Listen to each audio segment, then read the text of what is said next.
Praise the lord. దేవునికి స్తోత్రం. దేవుని మాటలు జీవపూటలు. ఈరోజు దేవుని మాట ఏవేలు రాసిన గ్రంథం 2వ అధ్యాయం 21వ వాక్యం. దేశమా భయపడకము, సంతోషించి గంతులు వేయము, యెహోవా నీ కొరకు గొప్ప కార్యములు చేయనని రాయబడి ఉంది. దేవునికి స్తోత్రం. ఈరోజు స్వతంత్ర దినోత్సవం సందర్భంగా మీ అందరికీ హృదయపూర్వక వందనాలు. దేవునికి స్తోత్రం. మన దేశానికి స్వతంత్రం రాకముందు మన దేశాన్ని 200 సంవత్సరాలు పరాయి వాళ్ళు పరిపాలన చేశారు.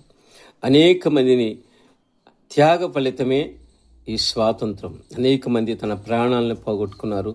తన జ్ఞానాన్ని ఉపయోగించి, సాత్వికాన్ని ఉపయోగించి ఆ పరాయి వాళ్ళని పారదోలి మన దేశానికి విడుదల కలిగించడం మనం చూస్తాం. దేవుని స్తోత్రం. అయితే దేశానికి స్వాతంత్రం వచ్చింది, కానీ దేశంలో నివాసం చేస్తున్న ప్రజలకు స్వాతంత్రం రాల.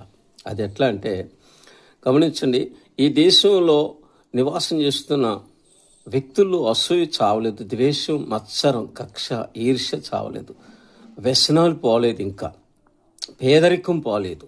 దేవునికి స్తోత్రం కలుగాక. అసమాధానం పోలేదు. సహోదరి సహోదరులారా, ఒకప్పుడు నేను కూడా అనేక వ్యసనాలకి అడిక్ట్ అయిపోయానండి.